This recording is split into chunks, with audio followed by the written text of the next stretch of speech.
ইব্রাহিম আলাইহিস সালামকে আগুনে ফেলানো হচ্ছে। হযরত জিবরাইল বলেন, ইব্রাহিম তোমাকে আগুনের ভিতরে ফেলানো হতেছে, আমার কাছে সাহায্য চাও, আমি তোমারে বাঁচায় দেব। হযরত ইব্রাহিম আলাইহিস সালাম তিনি বললেন, জিবরাইল আমার পরীক্ষা চলতেছে, আমাকে ডিস্টার্ব করো না, আমি তোমার কাছে সাহায্য কেন চাইব? আমি তো এমন কোন অন্ধ আল্লাহর ইবাদত করি না যিনি তার বান্দার দুঃখ দুর্দশা নিজের চোখে না দেখেন। পরীক্ষা পাস করছে না? পাস করছেন কিনা? হযরত ইব্রাহিম বলেন, শোনো জিবরাইল, আমি যদি আগুনের ভিতরে পড়ে যাই আর আগুনে পুড়ে যদি ভস্ম হয়ে যায়, আমার আল্লাহ যদি এতে খুশি হন, তাহলে আমি আমার রব্বুল আলামিনকে খুশি করার জন্য এভাবে 1000 বার পুড়তে আমি রাজি আছি। ইব্রাহিম আলাইহিস সালাম আগুনের ভিতরে পড়ে গেলেন। আল্লাহ রব্বুল আলামিন আগুনের প্রতি নোটিশ করে দিলেন, ইয়া নারু কুনি বারদাও ওয়া সালামান আলা ইব্রাহিম। আগুন আমার ইব্রাহিমের জন্য শান্তিদায়ক, ঠান্ডা হয়ে যা। ইব্রাহিম আলাইহিস সালাম জ্বলছেন, পুড়ে গেছেন। নমরুদ তার প্রাসাদের ছাদে বসে ইব্রাহিম আলাইহিস সালামের পোড়া দৃশ্য দেখে আনন্দ করবে, আগুনের দিকে তাকায় দেখে ইব্রাহিম আরামে বসে আছেন। পোড়া তো দূরের কথা, জামাও পড়ে নাই। ও ডাক দিয়া বলে, রে আগুন, গোটা জাতি নিয়ে তোর পূজা করলাম, আমার দুশমন কেন জ্বালাইতে পারিস না? তোর জ্বালানো শক্তি কি নষ্ট হয়ে গেছে নাকি? আগুনের ভিতর থেকে আওয়াজ বেরিয়ে এলো, নমরুদ, আমার ভিতরে দাহ্য শক্তি, জ্বালানো শক্তি আছে কি নাই যদি প্রমাণ করতে চাও, টেস্ট করতে চাও, তুই নিজে আয়, তোরে সুদ্ধা তাম দুনিয়া জ্বালাই দিতে পারি, ইব্রাহিমের এক গাছা পশম জ্বালাইতে পারি না। বিশ্বকবি আল্লামা ইকবাল কি সুন্দর করে বলেছেন, আজ ভি হো জু ইব্রাহিম কা ইমা पैदा आग कर सकती है एक अंदाज़े गुलिस्तां पैदा। ইব্রাহিমের ঈমান যদি আজও কোথাও হয় বিদ্যমান, করতে পারেন অগ্নিকুণ্ডে খুবসুরত এক গুলিস্তান। এখনো যদি ইব্রাহিমের সন্তানদেরকে আগুনের মধ্যে ফেলে দেওয়া হয়, আর ইব্রাহিম ঈমান যদি থাকে, আগুনকে ফুলের বাগান বানাবার ক্ষমতা আল্লাহর আছে। চিরকাল আল্লাহ পাক এই কালেমাকে দিয়েছেন আল্লাহর সার্বভৌমত্বকে প্রতিষ্ঠা করার জন্য। আয়াতুল কুরসি শুধু পড়ে বুকে ভিউ দেওয়ার জন্য নয়। পড়েন আমার সাথে, আল্লাহু লা ইলাহা ইল্লা হুয়াল হাইয়ুল কাইয়্যুম। দুনিয়ার সমস্ত পয়গম্বর অত্যাচারিত হলেন, শুধু তাই নয়, বিশ্ব নবী আখিরি জামানার পয়গম্বর নবী মুহাম্মদ রাসূলুল্লাহ সাল্লাল্লাহু আলাইহি ওয়াসাল্লাম জাতির কাছে আসলেন। তিনি এসে বললেন, ইয়া আইয়ুহান নাস কুলু লা ইলাহা ইল্লাল্লাহ। প্রথম দাওয়া শুনছেন কথা? রাসূলুল্লাহ বলছেন, ও জাতি, আমার রাসূল তো মক্কার রাসূল না শুধু, মদিনার রাসূল না শুধু, আরবি ভাষা ভাষীদের রাসূল না শুধু, আমার নবী কি নবী? চিল্লায় বলেন।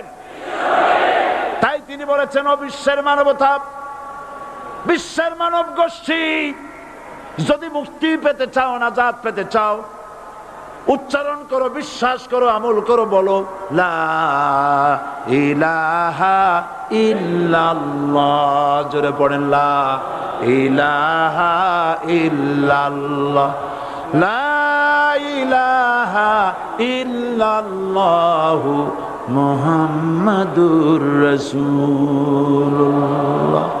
আবু জাহেল বুঝছিল কলেমার অর্থ? কথা বলেন না কেন? আবু জাহেল বুঝছিল? উতবা, সাইবা, মুগিরার গোষ্ঠীরা বুঝছিল? বুঝেছে। তারপরে তারা চিন্তা করলো যে সর্বনাশ তো করছে, লা ইলাহা, কোন ইলাহা নাই, আইনদাতা নাই, বিধানদাতা নাই, তাহলে আমরা কি ঘরে বসে বসে কি করব? উনি নতুন একজন ইলা নিয়ে আসছে, আল্লাহ ছাড়া কোন ইলা নাই, তাহলে আমাদের কাজটা কি? প্রথমে তারা চেষ্টা করলো যে একটু দেখি নরম নরম ভাবে হয় নাকি। চলে গেল আবু তালেবের কাছে, আসে না দিছে, বলল আবু তালেব তুমি তো কুরাইশদের নেতা, তোমার ভাইয়ের ছেলে কয়টাই কি? কি আশ্চর্যজনক কথা, লা ইলাহা ইল্লাল্লাহ, আল্লাহ ছাড়া কোন ইলাহ নাই, তা আমরা করব কি?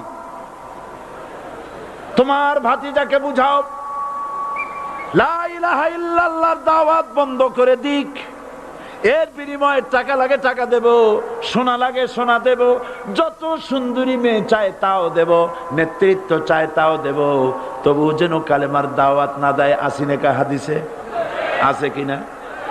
নবীজি যখন বাড়ি ফিরলেন, চাচা আবু তালেব নিজের কলিজার টুকরা সন্তান হযরত জাফর আলীর চাইতে তিনি ভালোবাসতেন কলিজার মতো করে মুহাম্মদ সাল্লাল্লাহু আলাইহি সাল্লামকে। বলছে বাবা এমন কথা কেন বলো যাতে লোকেরা খেপে যায়, এই কথাগুলি বলো না, ওরা আমার কাছে এই সব প্রস্তাব দিয়ে গিয়েছে। রাসূলুল্লাহ প্রস্তাব শুনে এগ্রি করলেন? জি। আমার নবী বলেন ও আমার চাচা আবু তালেব প্রস্তাবকারীদেরকে শুনিয়ে দিন। হুজুরের সাথে তখন অনেক লোকজন নাকি, অনেক অস্ত্রপাতি, কিচ্ছু নাই, আল্লাহর শক্তি ছাড়া কিছুই না। আমার নবী বলেন ও আমার চাচা আবু তালেব প্রস্তাবকারীদেরকে শুনিয়ে দেন, যেটা দেওয়া সম্ভব সেটা তো দূরের কথা, যেটা দেওয়া সম্ভব নয় তাও যদি তারা দিতে পারে আমার এই, যেমন আকাশের সূর্যটা ধরে এনে ওরা যদি আমার ডান হাতে তুলে দেয়, আকাশের পূর্ণিমার চাঁদটা ধরে যদি বাম হাতে আমার তুলে দেয়, এর বিনিময়ে এক মুহূর্তের জন্য তাওহীদের দাওয়াত আমি বন্ধ করে দেব না। সুবহানাল্লাহ।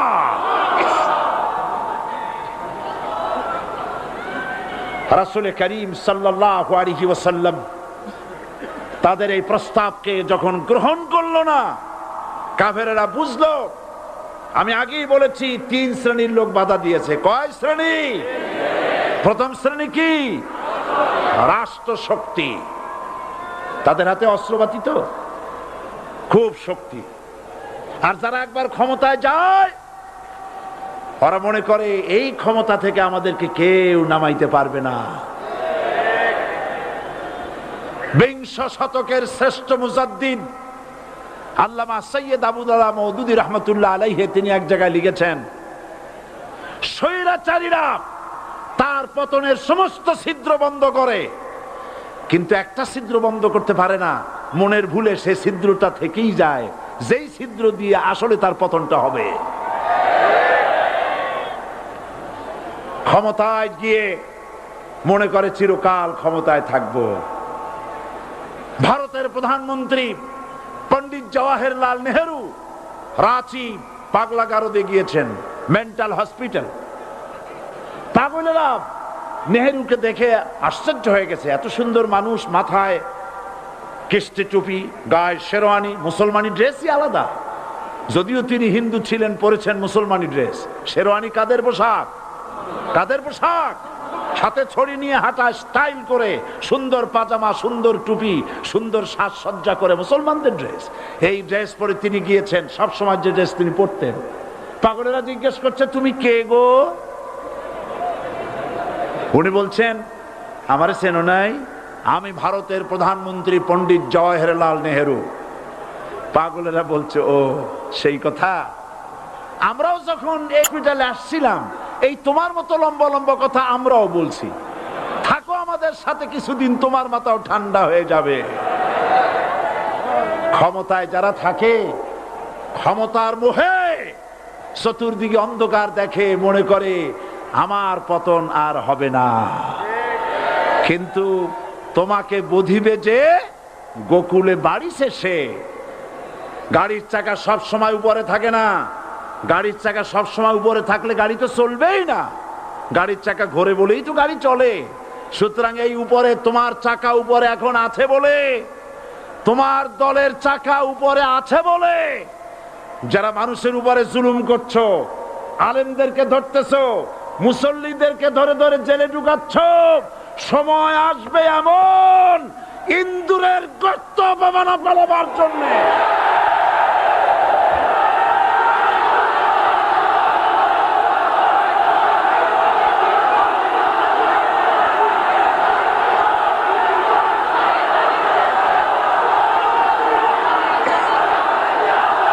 আবু জাহেলের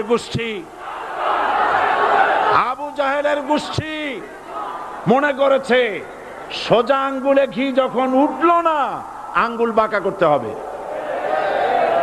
শুরু হয়ে গেল অত্যাচার, শুরু হয়েছে না? হযরতে সুমাইয়া রাদিয়াল্লাহু তাআলা আনহা কি নির্মম ভাবে, নিষ্ঠুর ভাবে তাকে শহীদ করা হলো।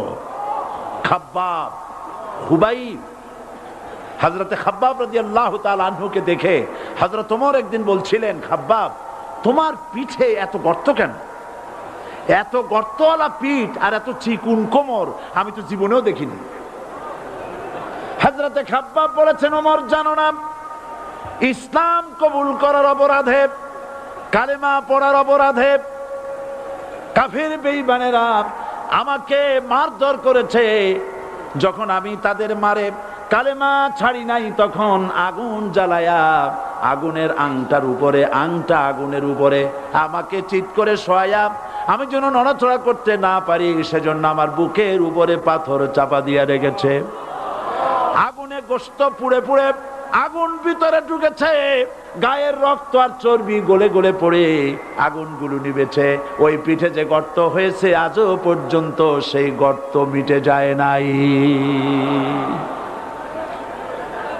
হযরতে খাব্বাব রাদিয়াল্লাহু তাআলা আনহু বলছেন, বুখারী শরীফে হাদিসে ভাবে এসেছে, ওয়ান খাব্বাব বিনুল আরিত রাদিয়াল্লাহু তাআলা আনহু আন্নাহু ক্বাল শাকাউনা ইলা রাসূলিল্লাহি সাল্লাল্লাহু আলাইহি ওয়াসাল্লাম ওয়া হুয়া মুতাওয়াসসাদুন বুরদাতুন লাহু ফি জিল্লিল কাবা। আমি গেলাম রাসূলুল্লাহর কাছে, যে দেখি হুজুর বাইতুল্লাহ শরীফের ছায়ায় আরাম ফরমাচ্ছেন। আমি কাছে গিয়া বললাম, আলা তাস্তানসিরু লানা আলা তাদউ লানা ইয়া রাসূলুল্লাহ, হে রাসূল আপনি কি আমাদের জন্য দোয়া করবেন না? আপনি কি আমাদের জন্য আল্লাহর কাছে সাহায্য প্রার্থনা করবেন না? মার খেয়ে খেয়ে তো শেষ হয়ে গেলাম। শুনতেছেন আপনারা? আল্লাহর নবী উঠে বসলেন, বললেন, খাব্বাব শোনো, তোমাদের আগে যারা এই পৃথিবীতে এসেছিলেন দ্বীনের দাওয়াত দেওয়ার জন্য, সমকালীন রাষ্ট্র শক্তি তাদেরকে ধরতো, ফায়ুখাজুর রাজুলু ফায়ুহফারু লাহু ফিল আরদ, তার জন্য তারে ধরে নিয়া মাটির মধ্যে গর্ত করত, ফায়ুজআলু ফিহা, এরপরে সেই গর্তের ভিতরে তাকে কোমর পর্যন্ত গেড়ে দিত। সুম্মা ইউতা বিল মানশার, এরপরে করাত আনা হতো, ফায়ুদাউ আলা রাসিহি, এরপরে করাতটা মাথার উপরে রাখা হতো, ফায়ুজআলু নিসফাইন, এরপরে করাত দিয়া চিরে চিরে জীবিত মানুষটাকে দ্বিখণ্ডিত করে ফেলে দিত। মা ইয়াসুদ্দুহু যালিকা আন দীনি, এত কষ্ট দেওয়ার পরেও, এত জুলুম করার পরেও দ্বীনের দায়ীদেরকে এক চুল পরিমাণ আল্লাহর রাস্তা থেকে তারা সরাই দিতে পারে নাই। ওয়াল্লাহি, ও খাব্বাব, আমি আমার আল্লাহর নামে কসম করি। ও মুসলমান, কে কসম করতেছে? আল্লাহ রাসূল। আমি আমার আল্লাহর নামে কসম করি, ওয়াল্লাহি লা ইউতাম্মান্নাল্লাহু হাযাল আমর হাত্তা ইয়াসির রাকিবু মিন সানা ইলা হাযরামাউত। সেদিন বেশি দূরে নয়, ইয়েমেনের রাজধানী সানা থেকে শুরু করে সৌদি আরবের হাযরামাউত পর্যন্ত হাজার হাজার মাইল, এই দীর্ঘ পথে যুবতী নারী তার সৌন্দর্যের পশ্চা নিয়া, আর ধনাঢ্য ব্যক্তিরা, সওদাগরেরা তাদের টাকা পয়সা নিয়া একাকে নিয়ে অথবা দলবদ্ধ ভাবে মানুষেরা যাতায়াত করবে। লা ইয়াখাফু ইল্লাল্লাহ, মানুষের মনের মধ্যে কোনো ভয় থাকবে না। এমন একটা সময় আসবে, ওয়ালাকিন্নাকুম তাস্তাজিলুন, অথচ তোমরা বড্ড তাড়াহুড়ো করছো। তাড়াহুড়ো করো না, অপেক্ষা করো, ধৈর্য ধরো, মার খাও, জেলে যাও, শহীদ হও, আল্লাহর রাজ কায়েম হবেই হবে।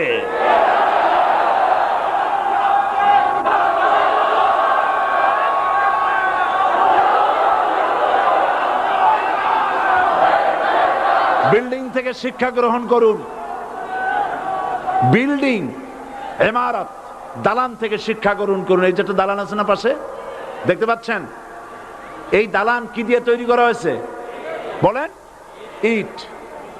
সমস্ত ইটেরা যদি ধর্মঘট করত, আমরা কেউ মাটির তলায় যাব না, কেউ আমরা আগুনে পুড়ে ঝামা হব না, পিক হব না, কেউ আমরা টুকরা টুকরা হব না, সবাই থাকবো উপরে উপরে, তাহলে কি দালান হইতো নাকি? এই বিল্ডিং নির্মাণ করতে গিয়া ইটের যে স্যাক্রিফাইস, হাজার হাজার ইটকে পিক হতে হয়েছে, পুড়ে যেতে হয়েছে, খোয়া হতে হয়েছে, ভেঙে টুকরা টুকরা হয়ে 50 ফিট মাটির নিচে যেতে হয়েছে, তারপরে ইমারত গঠন হয়েছে, সুন্দর দালান তৈরি হয়েছে। যারা ইসলামী শাসন চান, আল্লাহর দ্বীনকে বিজয়ী দেখতে চান, তাদেরকে অসংখ্য মানুষকে পোড়া ইটের মতো জেলখানায় পুড়ে পুড়ে মরতে হবে, অসংখ্য মানুষকে ফাঁসির কাস্টে ঝুলতে হবে, গায়ের রক্ত দিতে হবে, শহীদ হতে হবে, তারপরে ইসলামের ইমারতটা কায়েম হয়ে যাবে। শায়ের কবি কি সুন্দর করে বলছেন, কবি সুন্দর করে বলছেন, ये शहादत गाहे उल्फत में कदम रखना, ये शहादत गाहे उल्फत में कदम रखना, लोग समझते हैं आसा है मुसलमान होना। মানুষেরা মনে করে মুসলমান হওয়া খুব সহজ জিনিস। না, মুসলমান হওয়ার অর্থ হলো শাহাদাতের ঈদগাহে শামিল হয়ে যাওয়া।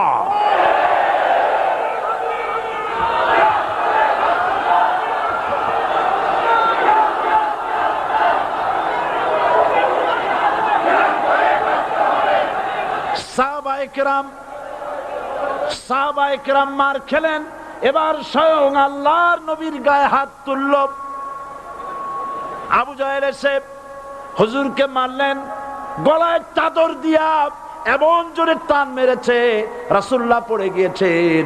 হাদিসে এসেছে হুজুরের চোখ মোবারক ঠিকরে পড়ে যেতেছে, চেহারা মোবারক লাল হয়ে গিয়েছে, জমিনের উপরে আছাড় মেরে ফেলেছে। রাসূলের এই অবস্থা দেখে হযরতে হামজা তখনও কাফের ছিলেন, শিকার থেকে এসে তিনি এই দৃশ্য দেখলেন, দাসীর মুখে শুনলেন, ছুটে চলে গেলেন আবু জাহেলের বাড়িতে। যায় বলে, আবু জাহেল রে, তুই মুহাম্মদ সাল্লাল্লাহু আলাইহি ওয়াসাল্লাম মেরেছিস, বল কেন মারলি? এমন ভালো মানুষ তো জীবনেও চোখে দেখি নাই, যিনি কোনো মিথ্যা কথা বলেন না, ভালো ভালো কথা বলেন, এক আল্লাহর গোলামি করার জন্য বলেন। এই সব ভালো কথা বলার জন্যই তুই তারে মারলি নাকি?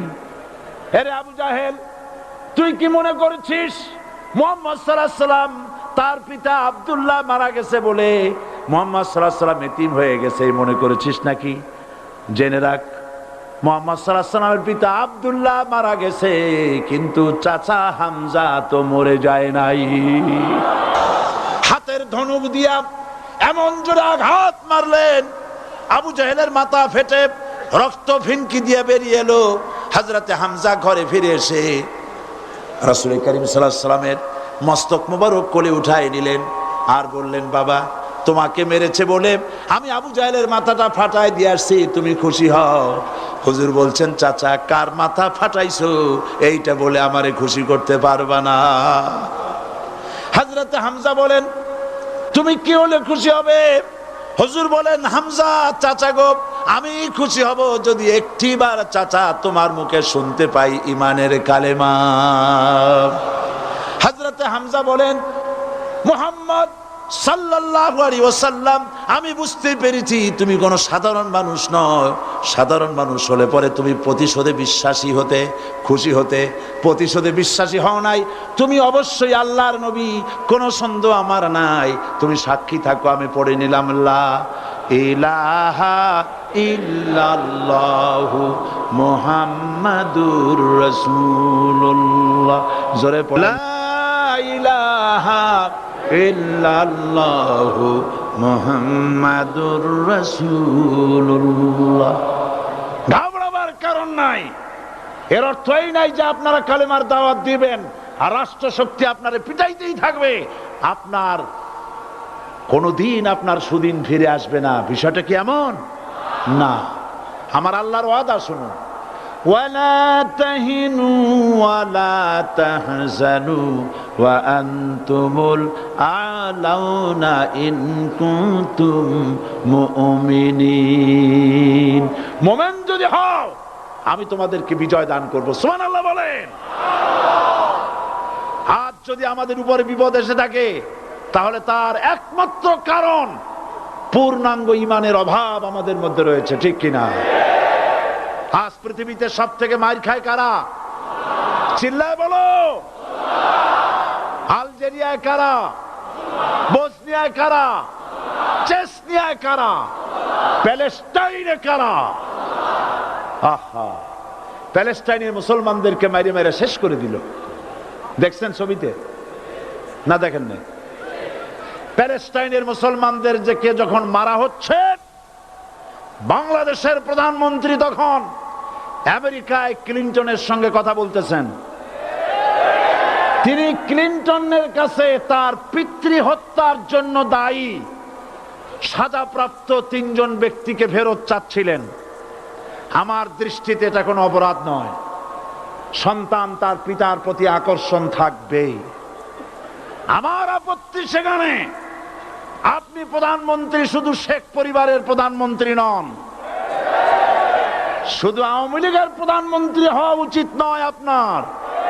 আপনি পৃথিবীর দ্বিতীয় বৃহত্তম বাংলাদেশের 12 কোটি মুসলমানের প্রধানমন্ত্রী। পিতৃ হত্যার আসামি ফেরত চাইলেন, কিন্তু বিল ক্লিনটনের আশ্রয় প্রশ্রয় লালিত পৃথিবীর অসভ্য জাতি সন্ত্রাসী ইহুদিরা প্যালেস্টাইনের মুসলমানদেরকে পাখির মতো গুলি করে হত্যা করছে। আপনি কেন এর জবাব চাইলেন না?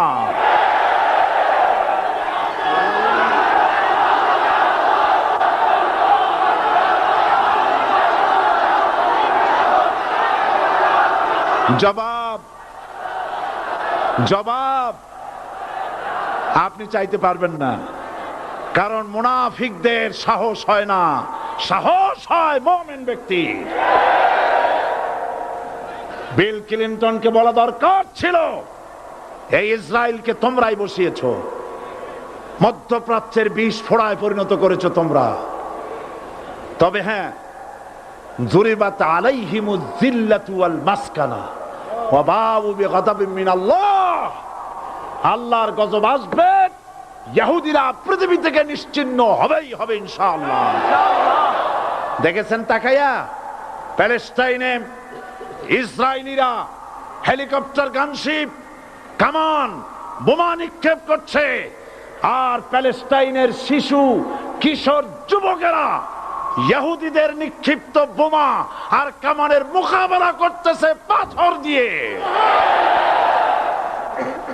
আমি আমার অন্তরের অন্তঃস্থল থেকে ধন্যবাদ জানাই, মোবারকবাদ জানাই খালিদ বিন ওলীদের উত্তরসূরি, খাব্বাব খোবাইবের উত্তরসূরি প্যালেস্টাইনের ওই সব যুবকদেরকে যারা কাফের বেঈমান ইহুদিদের মোকাবেলা করতেছে ইট আর পাথর দিয়ে। আর আমি আমার অন্তরের অন্তঃস্থলের সমস্ত ঘৃণা দিয়ে আমি ধিক্কার জানাই পৃথিবীর মুসলিম শাসকদেরকে, যারা মুসলমানদের মার দেখে চুপ করে যারা বসে আছে।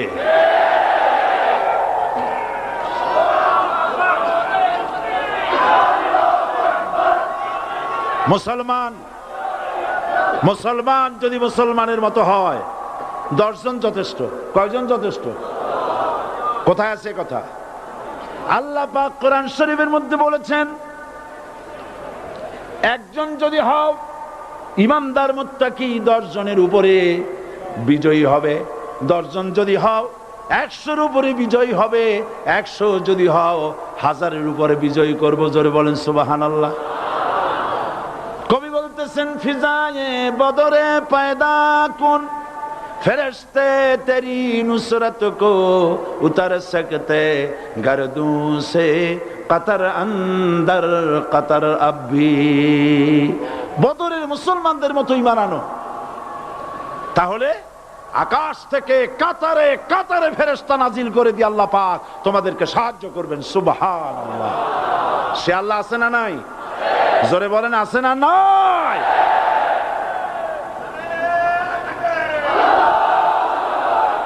সেই আল্লাহ রাব্বুল আলামিন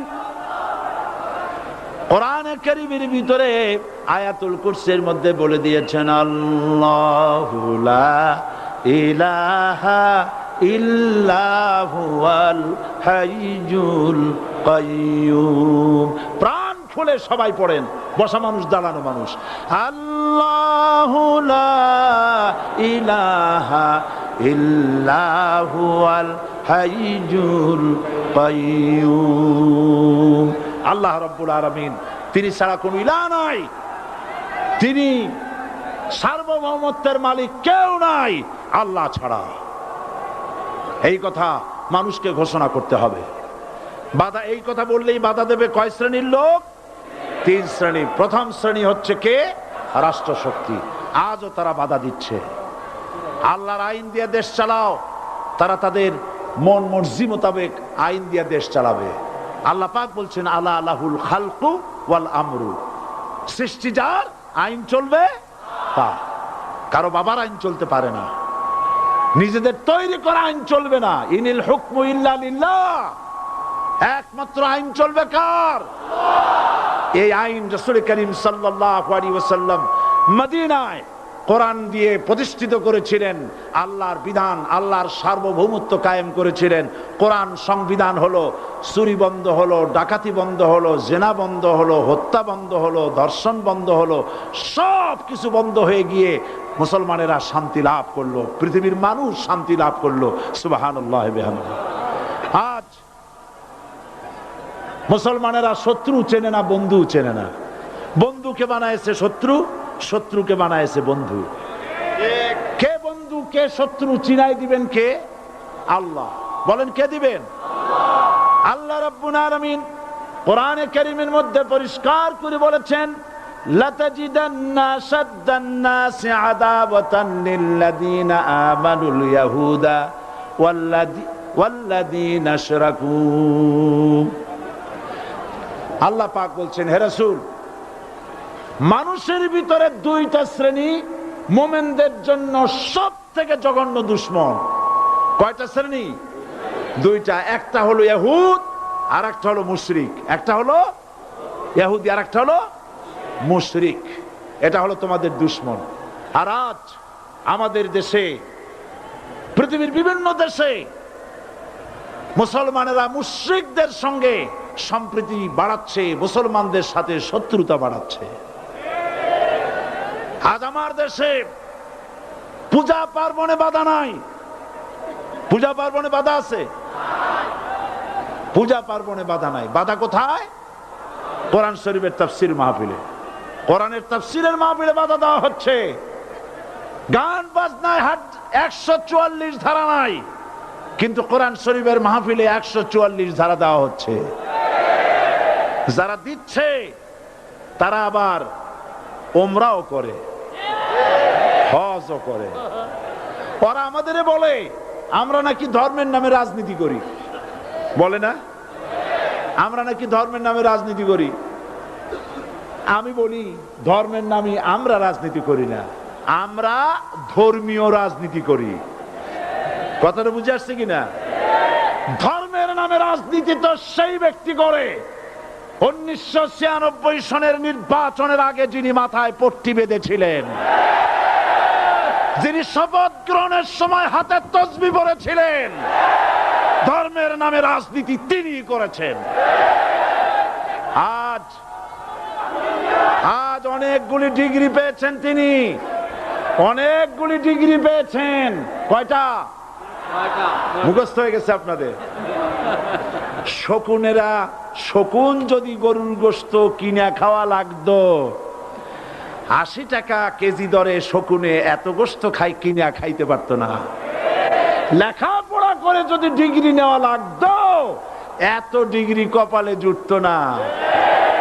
পয়সা দিয়া ম্যানেজ করা ডিগ্রি, কিন্তু 9টা নিলে কি হবে? আসল ডিগ্রিটা এখনো বাকি আছে।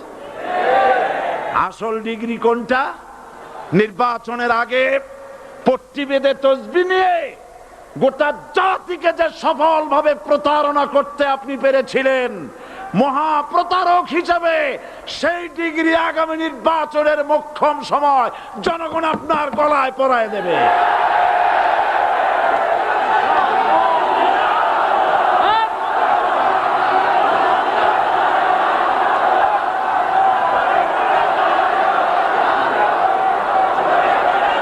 সুতরাং ধর্মের নামে রাজনীতি নয়, আমরা ধর্মীয় রাজনীতি করি, আমরা এই কোরআনের রাজনীতি করি। এই কোরআন নিয়ে বাঁচতে চাই, এই কোরআন নিয়ে মরতে চাই। এই কোরআন থেকে আমাদেরকে বিচ্ছিন্ন করতে চায় কাফের বেঈমান মুশরিকেরা। ও আমার জাতি, কোরআন থেকে যারা বিচ্ছিন্ন করতে চায়, তোমরা কি তাদের বিরুদ্ধে জিহাদের জন্য প্রস্তুত থাকবে?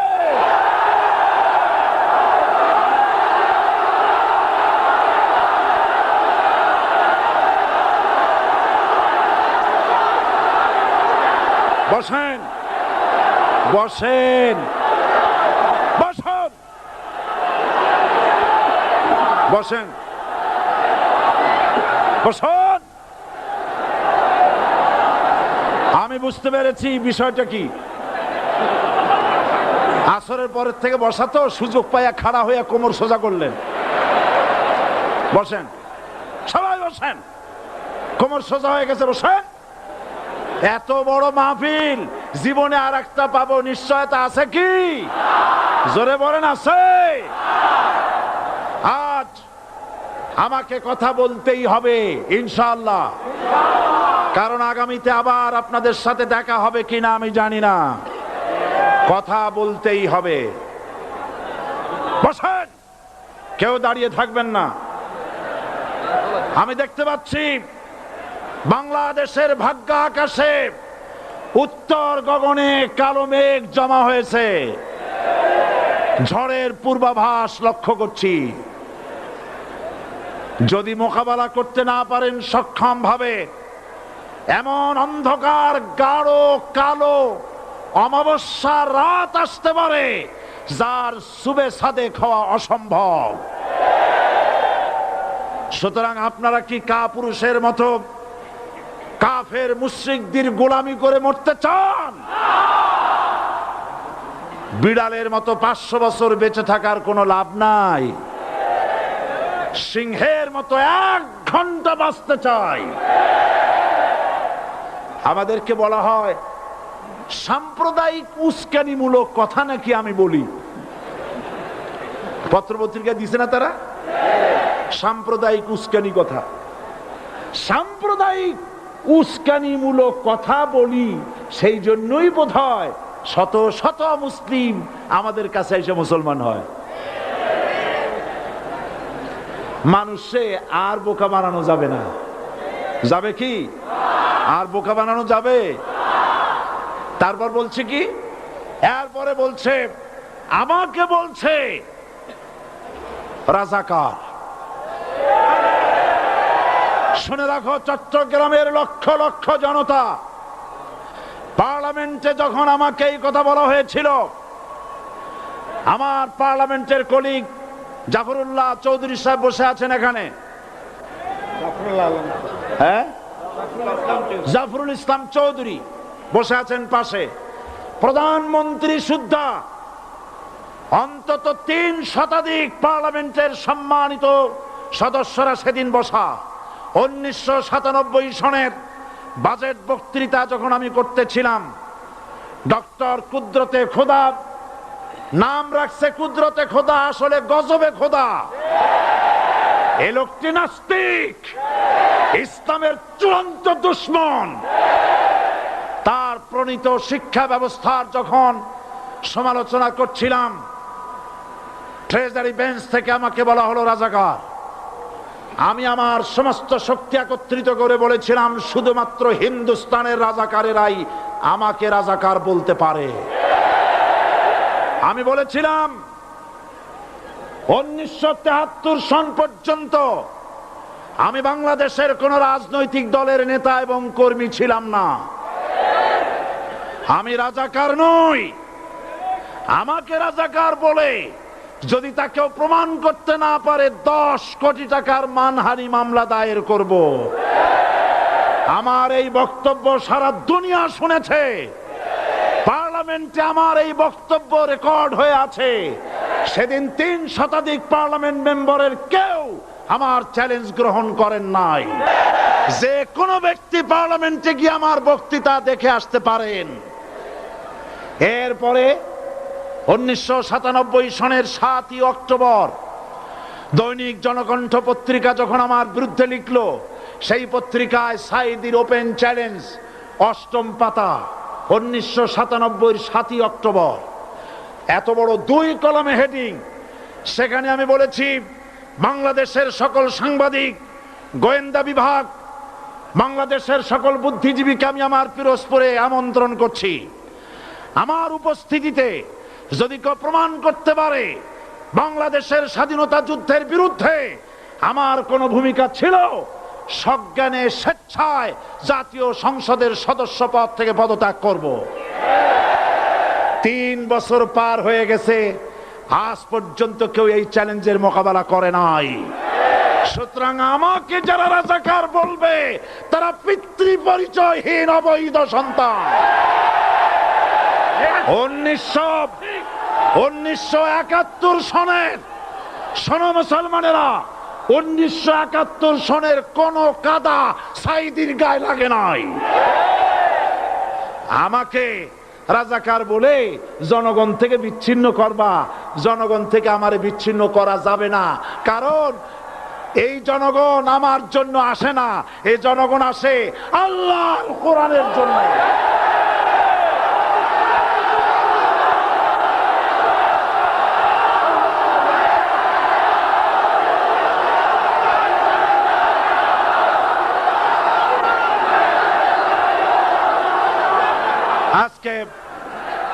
আজ যারা ইসলামের কথা বলে, তারাই রাজাকার, তারাই মৌলবাদী। মৌলবাদী বললে আমরা অসন্তুষ্ট হই না, কারণ মৌলবাদী শব্দটা আসছে মূল থেকে।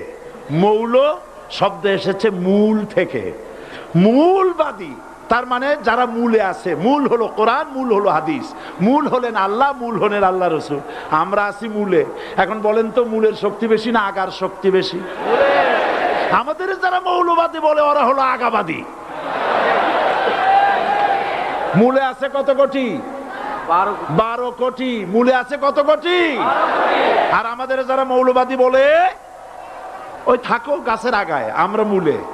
লাফালাফি বেশি করবা না, 12 কোটিতে গাছের গোড়া আসতে নানা দেবে, মামু বাড়ি দিল্লি গিয়ে পড়বা, বাংলার জমিনে জায়গা হবে না। এ কথা বিশ্বাস করো। বাংলাদেশের মুসলমানদের শরীরে 1 বিন্দু রক্ত থাকতে শয়তানের তৈরি করা ধর্মনিরপেক্ষ মতবাদ বাংলার জমিনে কায়েম হতে দেওয়া হবে না, হবে না।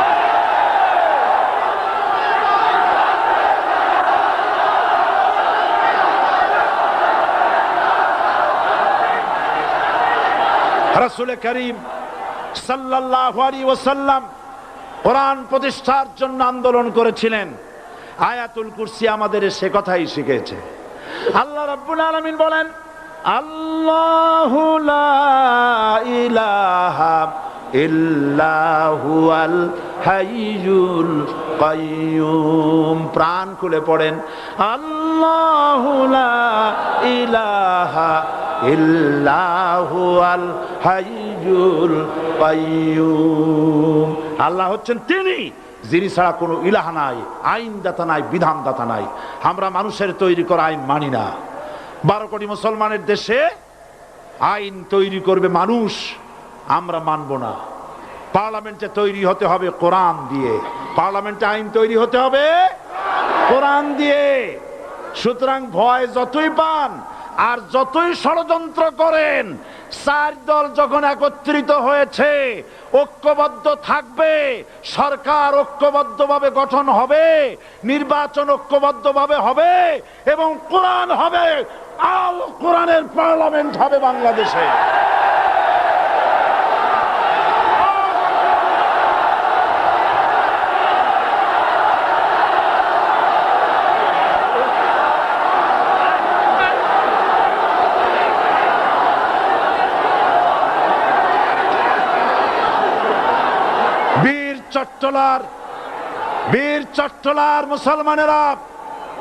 বীর চট্টলার মুসলমানেরা স্বাধীনতার ঘোষণা, এই চট্টগ্রাম থেকে স্বাধীনতার মহান ঘোষক প্রেসিডেন্ট জিয়াউর রহমান সাহেব দিয়েছিলেন।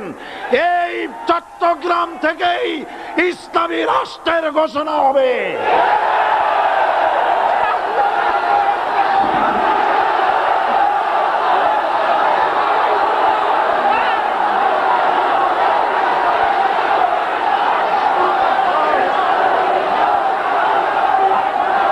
আশাবাদী আপনারা অবশ্যই তা পারবেন, আমি 100% বিশ্বাস করি ইনশাআল্লাহ। কারণ যে ষড়যন্ত্রের মোকাবেলা করে স্থানীয় রাজনৈতিক দলের নেতৃবৃন্দ কোরআনের মাহফিল সিনায় এনেছেন, আমি প্রথম দিনই বলেছি চট্টগ্রাম তাফসিরুল কোরআন মাহফিল কোন রাজনৈতিক দলের প্রতিনিধিত্ব করে না। এটা কোন জামাত শিবিরের একক সম্পদ নয়, এটা চট্টগ্রামের মুসলমানদের কলিজার টুকরা তাফসিরের মাহফিল। সুতরাং এই মাহফিল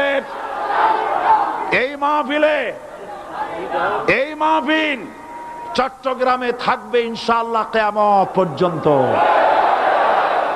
144 ধারা 288 হয়ে গেছে, ষড়যন্ত্র পায় পায় চলে গেছে। আমি ওই সব ছেলেদের বলি, সরকারি দলের ছাত্র হইয়া মুসলমানদের বিপক্ষে যাইও না। এদেশের ভাগ হয়ে গেছে দুটো শিবির, বোঝাই যাচ্ছে। একদিকে ভারতের পা চাটা গোলাম নাস্তিক মোরতাদ শ্রেণীর বুদ্ধিজীবী এবং তাদের মদতপুষ্ট সরকার, আর একদিকে ইসলামী শক্তি, ইসলামী দল আর দেশ প্রেমিক জাতীয়তাবাদী শক্তি। একদিকে হিমালয় পাহাড় আর একদিকে সূচ ইঁদুর। আল্লাহ বিজয় দেবে মুসলমানদের। কাদের বিজয় হবে? বাংলাদেশে কোরআনের রাজ কায়েম হোক, তাকে আপনারা চান? কারা কারা চান দুহাত উঁচু করে দেখান। দাঁড়াবেন না।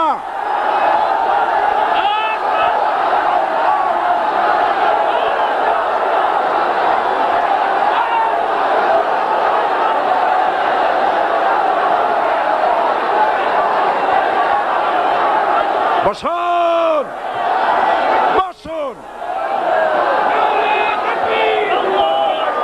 আবার বসুন। জোরে সরে জিকির করেন লা ইলাহা, আরো জোরে লা ইলাহা, লা ইলাহা,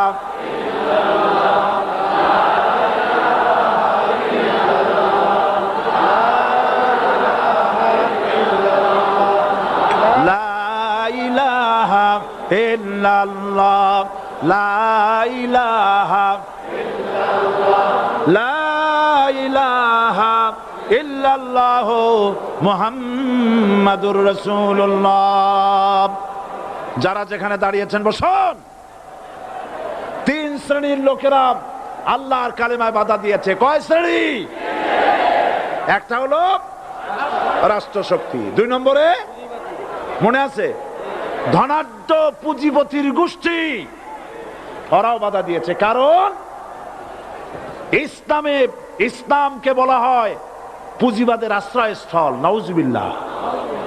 সর্বপ্রথম ইসলাম কবুল করেছে কারা? ধনীরা না গরিবরা? কারা? গরিবেরা। সুতরাং ধনাঢ্য ব্যক্তিরা মনে করলো যে আমাদের তো সর্বনাশ হয়ে যাবে, আমরা দাস দাসী ধরে রাখতে পারবো না, আমরা মানুষকে শোষণ করতে পারবো না, যে নতুন কলেমার দাওয়াত আসছে। সুতরাং সরকারের হাতকে তারা পয়সা দিয়া শক্ত করেছে আর বলেছে যত টাকা লাগে এই লোকগুলারে ঠ্যাঙ্গান। আজও আছে কিনা? তা আছে কিনা? 3 নম্বরে বাধা দিয়েছে ধর্মের নামের এক শ্রেণীর কায়েমি স্বার্থবাদী শক্তি, যার সম্পর্কে সূরা তাওবায় আল্লাহ পাক বলেছেন ইন্না কাসীরাম মিনাল আহবারি ওয়ার রুহবান লা ইয়াকুলুনা আমওয়ালান নাস বিল বাতিল ওয়া ইয়াসুদ্দুনা আন সাবিলিল্লাহ। ইহুদি আহলে কিতাবদের মধ্যে এক শ্রেণীর বুজুর্গ ধরনের লোক, দরবেশ জাতীয় লোক, যারা নাকি মানুষের সম্পদকে বাতিল পন্থায় ভক্ষণ করে, ওয়াসুদ্দুনা আন সাবিলিল্লাহ, এবং আল্লাহর রাস্তায় চলার জন্য মানুষকে বাধা প্রদান করে। এত বড় বিশাল মাহফিলে আপনি দাঁড়ায়া কোন মানুষকে কষ্ট দিবেন না, জায়েজ নাই। মুসলমানদেরকে কষ্ট দেওয়া কবিরা গুনাহ। বুঝতে পেরেছেন? যে যেখানে দাঁড়িয়েছে আপনারা বসা মানুষেরা তাদেরকে বসায় দেন। সুতরাং এই কালেমার দাওয়াত যখন হযরতে মুসা আলাইহিস সালাম দিলেন, ফেরাউন বলল আমি তো জানি না যে আমি ছাড়া আরো কোন ইলাহ আছে, আইনদাতা তো আমি, তুমি নতুন কোথা থেকে আইনদাতা নিয়ে আসছো? ফেরাউন বলছে দেখো, আমারে বাদ দিয়া যদি অন্য কাউকে ইলাহ বলে তুমি মানো আর সেই শিক্ষা যদি যে জাতিকে দাও, তাহলে আমি তোমাকে ধরে লাআজআলান্নাকা মিনাল মাসজুনিন, আমি তোমাকে কারারুদ্ধ করব, আমি তোমাকে জেলখানায় ঢুকিয়ে দেব। রাষ্ট্র শক্তি প্রথম বাধা দিল কারা? বলেন সবাই। সেই বাধা কি ওখানে শেষ হয়েছে না এখনো আছে? আছে কিনা জোরে বলেন। আমি তোমাকে জেলখানায় ঢুকাবো। হযরতে মুসা আলাইহিস সালাম বলেন ফেরাউন রে, জেলের ভয় আমি করি না, আমাকে জেলের ভয় দেখায়া লাভ নাই, আমি আল্লাহ পাকের পয়গম্বর হযরতে মুসা আলাইহিস সালাম। ফেরাউনের দলবল আছে, লোক লস্কর আছে, তার অস্ত্রের অভাব নাই। আল্লাহ রাব্বুল আলামিন মুসা আলাইহিস সালামের কাছে একটা অস্ত্র দিয়া দিলেন। দিছিলেন কিনা? আল্লাহ পাক হযরত মুসা কে বলেছেন ওয়া মা তিলকা বিয়ামিনিকা ইয়া মুসা, মুসা রে তোমার হাতে ওটা কি? মুসা আলাইহিস সালাম বললেন এটা লাঠি। আল্লাহ পাক বললেন ফেলে দাও লাঠি। লাঠি ফালায় দিলেন, কি হয়ে গেল? হিয়া হাইয়াতুন তাসআ, লাঠি হয়ে গেল। এখন লাঠি পড়ে সাপ হয়ে গেল। সাপ দেখে নবী হোক, ওলি হোক, সাহাবী হোক আর আলেম হোক, সাপ দেখলে ভয় করে না মানুষের? মুসা আলাইহিস সালাম ভয় পেয়েছে। আল্লাহ রাব্বুল আলামিন হযরত মুসাকে শোনায় দিলেন খুযহা ওয়া লা তাখাফ সানুঈদুহা সিরাতাহাল উলা,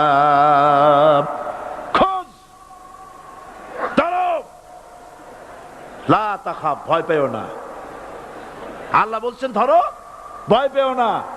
ধরার সঙ্গে সঙ্গে স্বাভাবিক অবস্থায় ফিরে আসবে, আবার লাঠি হয়ে যাবে। এখন আল্লাহ বলছেন ধরো। মুসা আলাইহিস সালাম কি ভয় পাওয়া উচিত হবে? উচিত হবে? মুসা আলাইহিস সালাম কি ভয় পাইছিলেন? কারণ হচ্ছে এই দুশমনের শক্তিটা খুব বড়ই দেখা যায়, মনে হয় যেন অনেক বড়, কি জানি কি। আল্লাহ পাক বলছেন ইন্না কাইদাশ শায়তানে কানা দাঈফা, শয়তানের চক্রান্ত যতই তুমি মনে করো অনেক ষড়যন্ত্রের জাল বিস্তার হয়ে আছে, আল্লাহ কয় কিছুই না, দাঈফা অত্যন্ত দুর্বল। আল্লাহ পাক বললেন ধরো। মুসা আলাইহিস সালাম সাপ ধরলেন, সঙ্গে সঙ্গে লাঠি হয়ে গেল।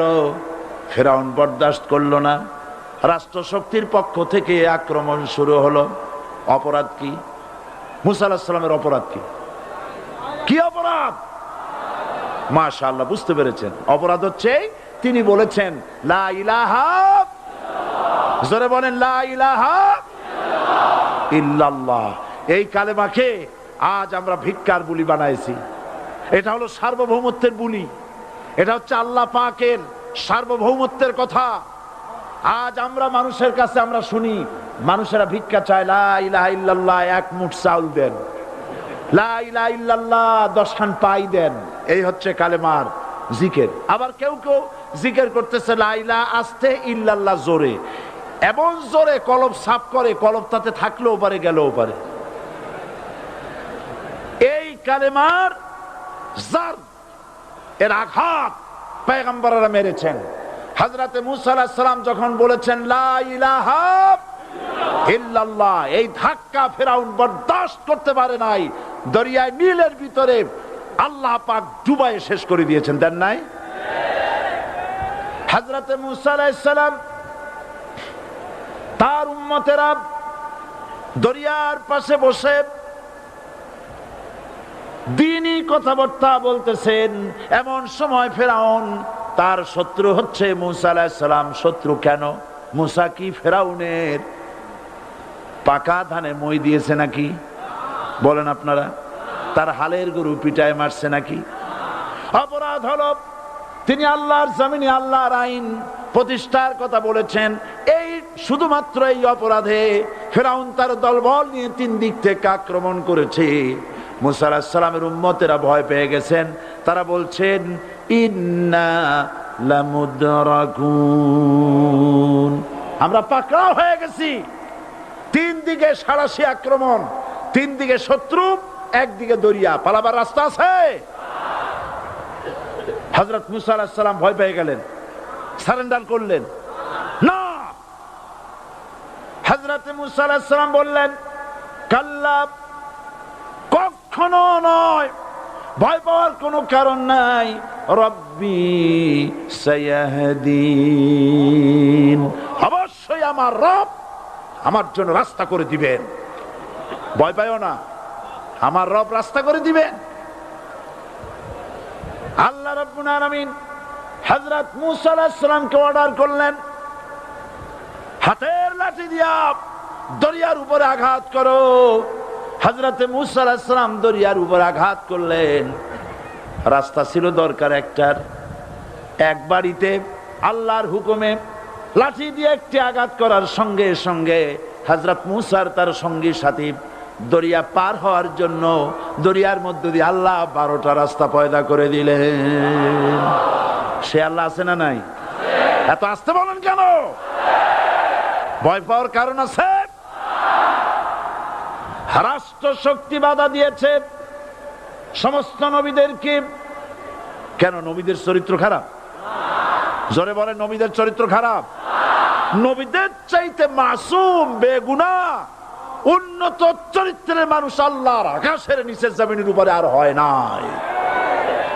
তোমরা যে সব নেতাদের পিছনে দৌড়াও, অমুকের সৈনিক, নেতা নেতা করে মরো,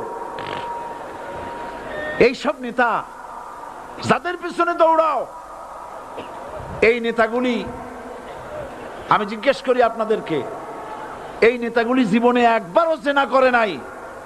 এ ব্যাপারে অনুসারীরা আপনারা কি নিশ্চিত?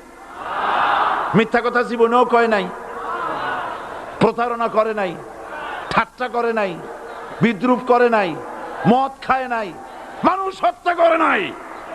কিসের নেতা? নেতা হচ্ছেন সেই ব্যক্তি যিনি বলেছেন, ও আমার স্ত্রীরা, ও আমার সাহাবীরা, রাতের আধারে আমার মধ্যে যা আচরণ দেখতে পাও, দিনের আলোতে আমার মধ্যে যা দেখতে পাও, সবগুলি খুলে খুলে মানুষের কাছে বলে দাও।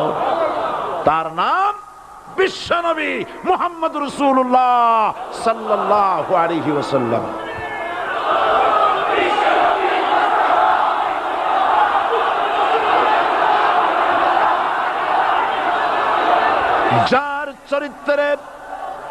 যার চরিত্রের সার্টিফিকেট আল্লাহ রাব্বুল আলামিন নিজে দিচ্ছেন, ওয়া ইন্নাকা লাআলা খুলুকিন আযীম।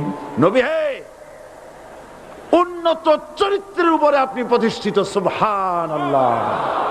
কে সার্টিফিকেট দিচ্ছেন? আযীম, আযীম। আরবিতে চওড়াকে বলা হয় আরিদ, গভীরতাকে বলা হয় আমিক। কত প্রশস্ত, যা মাপার কোনো ফিতা নাই, কত গভীর, যা মাপার কোনো যন্ত্র নাই, এইটাকে আরবিতে বলা হয় আজিম। সুবহানাল্লাহ বলতে ইচ্ছে করে না? ও নবী, তোমার চরিত্র এমন যা মাপার মতো যন্ত্র পৃথিবীতে নাই। এই সার্টিফিকেট দিলেন কে? সমস্ত নবীরাই চরিত্রবান, নবীরা মাসুম বেগুনাহ। সুবহানাল্লাহ বিহামদিহি। সেই নবীরা মার খান নাই? খেয়েছেন কিনা বলেন? কারা মেরেছে? রাষ্ট্র শক্তি। কারা মেরেছে? কারণ নবীরা বলেছেন লা ইলাহা ইল্লাল্লাহ। পড়েন সবাই, লা ইলাহা ইল্লাল্লাহ। আপনিও যদি নবীদের মতো সাহাবীদের মতো বুঝা এই কলেমার দাওয়াত দেন, বাধা আসবেই। বোঝাবুঝির ব্যাপার, বুঝতেই সারলো। কত মাহফিল হয় বাংলাদেশে, হয় না? কোনো বাধা নাই, ঠিক কিনা? কত পূজা হয়, পার্বণ হয়, গান হয়, থিয়েটার হয়, গুনাগার বিবির গান হয়, কত কিছু হয়। কোনো বাধা আছে? তাফসীরের মাহফিলে বাধা। কারণ ওরা বুঝতে পেরেছে এ তাফসীরের মাহফিলে গাজীর গীত হয় না, এ তাফসীরের মাহফিলে আল্লাহর সার্বভৌমত্ব কায়েমের আন্দোলন চলে।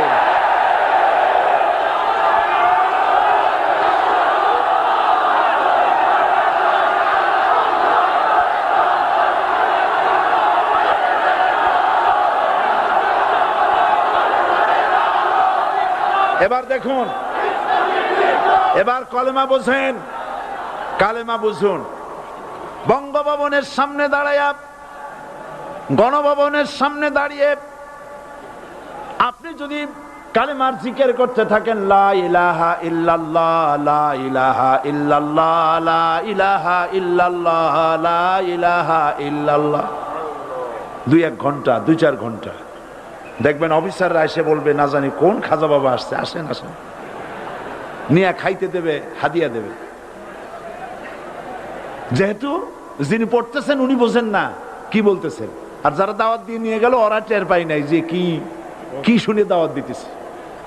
কিন্তু আপনি যদি বঙ্গভবন, গণভবন, সেক্রেটারিয়েট আর পার্লামেন্ট এর ভিতরে ঢুকে যদি বলেন, কোন মানুষের তৈরি করা আইন মানি না, কোন সরকারের সার্বভৌমত্ব স্বীকার করি না, কারো বিধান মানি না, কারো তৈরি করা আইনের সামনে মাথা নত করি না, আল্লাহ ছাড়া কারো বিধান মানি না, হাদিয়া আসবে, খাইতে দেবে, পকেটে টাকা দেবে, খাওয়াবে এক জায়গায় নিয়ে। কোন জায়গায়? লাল দালানে। বোঝাবুঝির ব্যাপার। পয়গম্বরেরা দাওয়াত দিয়েছেন আয়াতুল কুরসি, ফরজ নামাজ পড়িয়া দেখছি অনেকেই জামার বুতাম টুতাম খুলিয়া তারপরে জোরে একটা ফু দেন। অসুবিধা নাই, ফু আপনি দেন, কিন্তু কি পড়ে ফু দিচ্ছেন আপনি কি বুঝছেন কিছু? সুবহানাল্লাহ। বুঝলি কি এই চেহারা হয়? এতগুলো মানুষ লাগে নাকি বিপ্লব করতে, কালেমার রস কায়েম করতে? 313 জন মুসলমান যথেষ্ট পৃথিবীতে।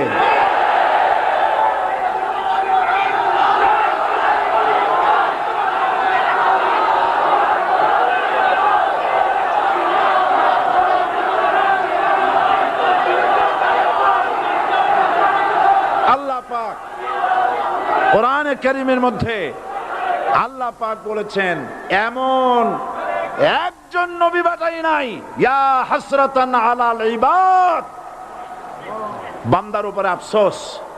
আহারে, কে বলতেছেন? আমার আল্লাহ। বলেন আমার আল্লাহ। তিনি আফসোস করছেন। আফসোস, একজন পয়গম্বর এমন পাঠাইলাম না, একজন রাসূল পাঠাইলাম না যার সাথে এরা ঠাট্টা করে নাই, বিদ্রুপ করে নাই, পাগল বলে নাই, মারে নাই।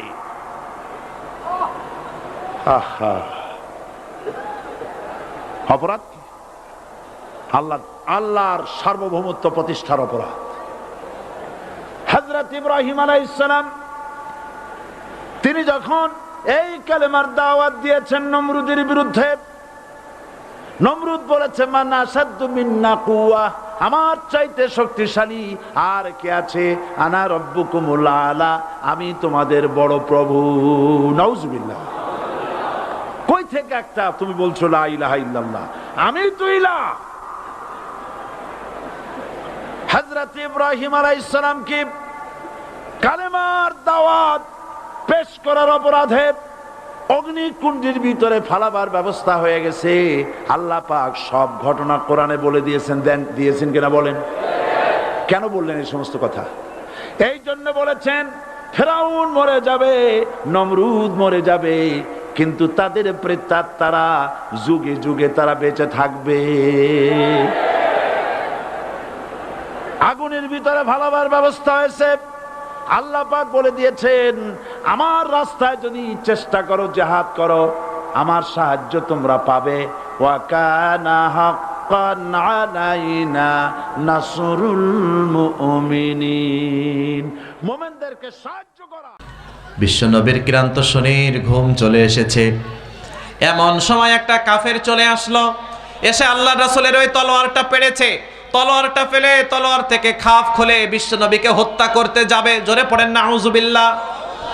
আগেই বলেছি, বলেন তো আল্লাহর রাসূলকে সাহায্য করার দায়িত্ব কে নিয়েছেন? জোরে বলেন কে? হঠাৎ আল্লাহ রাব্বুল আলামিন তার হাবিবকে ঘুম ভেঙে দিলেন, ঘুম থেকে জেগে গেলেন। ওই কাফের বলল, ও মুহাম্মদ, সবাই দরদ নিয়ে পড়ে ফেলেন সাল্লাল্লাহু, আমি তো তোমাকে এখন হত্যা করব, আমার হাত থেকে কে তোমাকে বাঁচাবে? বিশ্বনবী সাল্লাল্লাহু আলাইহি ওয়াসাল্লাম দ্ব্যর্থহীন কণ্ঠে বললেন, তোমার হাত থেকে আমাকে যিনি বাঁচাবেন তিনি হলেন আমার আল্লাহ। প্রথমবার মারতে পারলেন না, দ্বিতীয়বার আবার চেষ্টা করলেন মারার জন্যে। ও মুহাম্মদ সাল্লাল্লাহু আলাইহি ওয়াসাল্লাম, আমি কি তোমাকে এখন হত্যা করব, আমার হাত থেকে কে তোমাকে বাঁচাবে? সবাই বলেন তো আল্লাহর রাসূলের আশেপাশে সাহাবীরা আছে না নাই? শত শত সাহাবী আছে। বিশ্বনবী যদি বলতেন আমি নবী মুহাম্মদ সাল্লাল্লাহু আলাইহি ওয়াসাল্লামের জীবনকে বাঁচাবার জন্য কে তোমাদের মধ্যে আছো যে তোমাদের জীবনটা উৎসর্গ করবে, আল্লাহি আল্লাহর কসম একজন সাহাবী অবশিষ্ট থাকতে বিশ্বনবীর একটা পশমের ক্ষতি কেউ হতে দিতেন না। দিতেন? আল্লাহর রাসূল তার জীবন বাঁচাবার জন্য সাহাবীরা নিজের জীবনটাকে হাসতে হাসতে দিয়ে দিতেন। যেমন বলেছিলেন কাফেরদের সামনে খুবাইব রাদিয়াল্লাহু আনহু, নাম কি একটু বলি ভাইরা? খুবাইব রাদিয়াল্লাহু আনহু, তিনি যখন কাফেরদের হাতে গ্রেফতার হলেন, সর্বসম্মতিক্রমে তাকে হত্যার ষড়যন্ত্র, হত্যার বিল তারা পাশ করে ফেলল। আল্লাহর বান্দা খুবাইব রাদিয়াল্লাহু আনহুকে হত্যা করা হবে, তাকে মৃত্যুদণ্ড দেওয়ার জন্য, হত্যা করার জন্য নিয়ে যায়। হত্যার আগে খুবাইব রাদিয়াল্লাহু আনহুকে তারা একটা শর্ত দিলেন, একটা সুযোগ দিলেন। তারা বললেন, ও খুবাইব, তোমাকে ছেড়ে দেব, তোমার জায়গায় মুহাম্মদ সাল্লাল্লাহু আলাইহি ওয়াসাল্লাম তাকে এনে হত্যা করব, তুমি কি আমাদের এই প্রস্তাবে রাজি? কি বলছে? তোমাকে ছেড়ে দেব, তোমার জায়গায় তোমার নবী, তোমার নেতাকে এনে হত্যা করব, তুমি কি রাজি? খুবাইব কি রাজি হয়ে গেলেন নাকি? জোরে বলেন। খুবাইব রাদিয়াল্লাহু আনহু দায়িত্বহীন কণ্ঠে বললে, শোনো, আমার জায়গায় আমার নবী, এটা তো অনেক দূরের কথা। বিশ্বনবী সাল্লাল্লাহু আলাইহি ওয়াসাল্লাম যদি রাস্তা দিয়ে হেঁটে যায়, আল্লাহর হাবিব রাস্তা দিয়ে হেঁটে যাওয়ার সময় যদি তার পায়ে ছোট্ট একটা কাঁটা ফুটে যায়, এই কাঁটাটা ফুটে যাওয়ার কারণে আমার নবী মুহাম্মদ সাল্লাল্লাহু আলাইহি ওয়াসাল্লাম যতটুকু ব্যথা পাবে, আমার জীবনটা আমি হাসতে হাসতে দিয়ে দিতে রাজি, কিন্তু রাসূল সাল্লাল্লাহু আলাইহি ওয়াসাল্লাম এতটুকু ব্যথা পাবে, ওটা আমি খুবাইব মেনে নেব না। আল্লাহু আকবার বলে। সুতরাং আমার জীবনের কি বা মূল্য আছে? আল্লাহর রাসূলের জীবনের কাছে আমার জীবন তো তুচ্ছ। তোমরা আমাকে গ্রেফতার করেছো, তোমরা আমাকে হত্যা করবে, আমি হাসতে হাসতে আমার জীবনকে দিয়ে দেব, কিন্তু আমার জায়গায় আমার রাসূলের অপমান আমি সহ্য করব না। জোরে বলেন ঠিক না বেঠে? এমন সাহাবীরা আল্লাহর রাসূলের আশেপাশে আছে না নাই? কাফের মারতে যাচ্ছে, বিশ্বনবী সাল্লাল্লাহু আলাইহি ওয়াসাল্লাম তাকে বললেন, আমি তো তোমাকে এখন হত্যা করব, আমার হাত থেকে কে বাঁচাবে?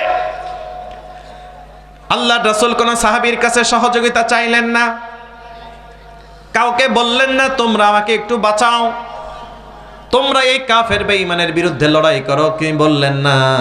কারণ আগেই তো আল্লাহ জানিয়ে দিয়েছেন, ও নবী আমি আপনাকে নিরাপত্তা দেব, দেখে রাখবো, বাঁচাবো। আল্লাহু আকবার। বিশ্বনবী সাল্লাল্লাহু আলাইহি ওয়াসাল্লাম এক বাক্যে বললেন, শোনো, তোমার হাত থেকে আমাকে যিনি বাঁচাবেন তিনি আর কেউ নন, তিনি হলেন আমার আল্লাহ। সবাই একটু সেই আল্লাহর নামে তাকবীর দেন, নারায়ে তাকবীর। এই কাফের যখন মারতে ব্যর্থ হলো, আল্লাহর কি কুদরত, তার হাত থেকে তলোয়ারটা এমনি এমনিতেই মাটিতে পড়ে গেল। বিশ্বনবী সাল্লাল্লাহু আলাইহি ওয়াসাল্লাম বললেন, এখন আমার হাত থেকে তোমাকে কে বাঁচাবে? কিন্তু বিশ্বনবী এত দয়ার শরীর, এত মায়ার হৃদয়, কোমল হৃদয়।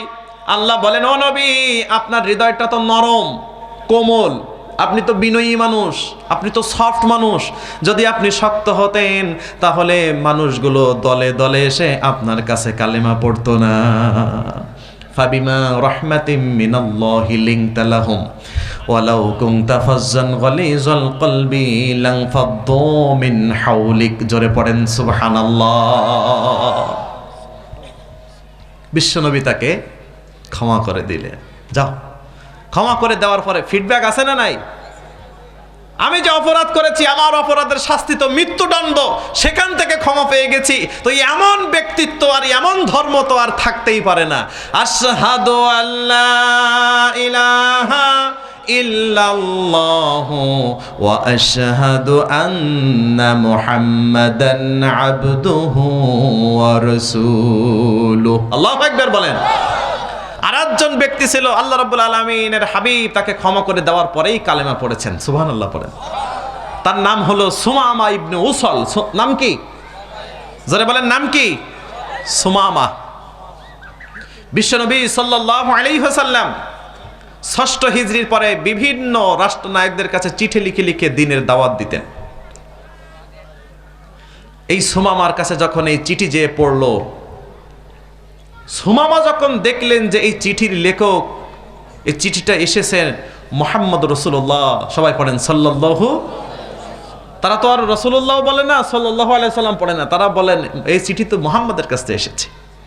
চিঠি খুলে দেখার সাথে, সুমামা একটা দেশের শাসক ছিলেন, বুদ্ধিমান, মেধাবী, দাপটিওয়ালা মানুষ, শক্তিশালী মানুষ। যখন খুলে দেখলেন এই চিঠিটা রাসূলুল্লাহ সাল্লাল্লাহু আলাইহি ওয়াসাল্লামের দরবার থেকে এসেছে, এই সুমামা গরম তেলের মধ্যে যেমন বেগুন ছেড়ে দিলে ভেজে মানে জ্বলে ওঠে, সুমামার তিনি রাগে জ্বলে উঠলেন। তিনি সিদ্ধান্ত নিলেন, যা হয় হবে, এই মুহাম্মদকে আমি হত্যা করব। জোরে পড়েন নাউজুবিল্লাহ। আরো জোরে বলেন। তিনি তার রাষ্ট্র থেকে বের হয়ে আসলেন, মদিনায় ঢুকবেন। সীমানা ইসলামী সীমানা রক্ষা করার জন্য, পাহারা দেওয়ার জন্য দায়িত্বপ্রাপ্ত সাহাবীরা আছে না নাই? তিনি চৌকস মানুষ, ঢুকে পড়ে কয়েকজনের সাথে গন্ডগোল বাঁধিয়ে কয়েকজনকে তিনি হত্যা করলেন। তার মাথায় একটাই টেনশন, মারবে কাকে? মুহাম্মদ রাসূলুল্লাহ সাল্লাল্লাহু আলাইহি ওয়াসাল্লাম। তার গতিবিধি লক্ষ্য করলেন, খবর চলে গেল বিশ্বনবী সাল্লাল্লাহু আলাইহি ওয়াসাল্লামের কাছে। আল্লাহর নবী বলে দিলেন, সুমামাকে যেখানে পাবা সেখান থেকে গ্রেফতার করে নিয়ে আসো। সুমামা গ্রেফতার হয়ে গেলেন।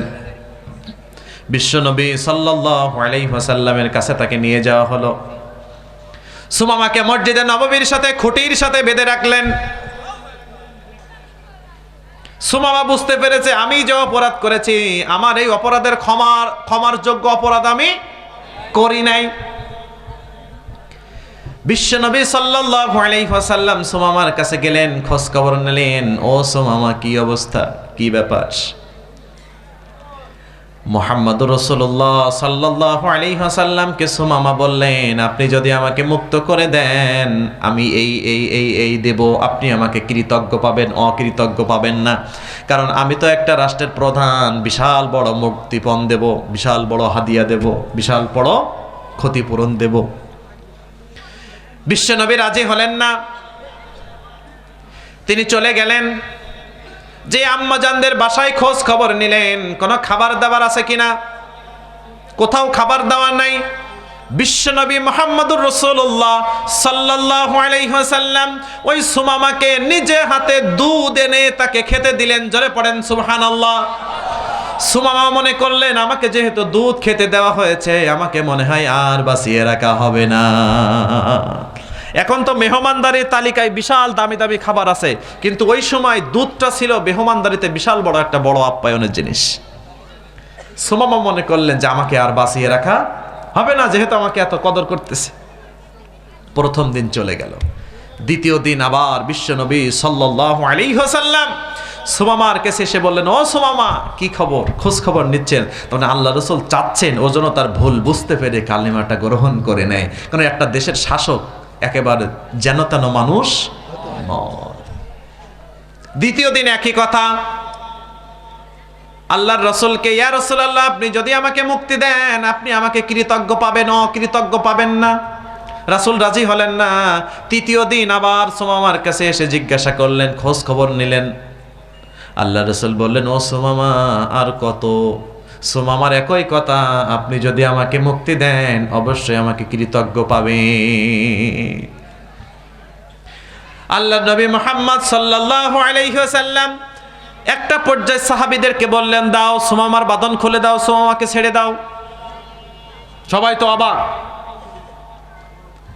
মৃত্যুদণ্ড প্রাপ্ত একজন আসামিকে আল্লাহ রাসূল ছেড়ে দিতে বললেন, কিন্তু রাসূল যেহেতু বলেছেন, রাসূলের কথার বাইরে কথা বলার সাহস কোন সাহাবীর। যারা ঈমানদার হবে, যারা মুত্তাকি হবে, তারা রাসূলের কোন সিদ্ধান্তের বাইরে আঙুল উঁচু করার ক্ষমতা তাদের নাই। আল্লাহ এটা না করে দিয়েছেন।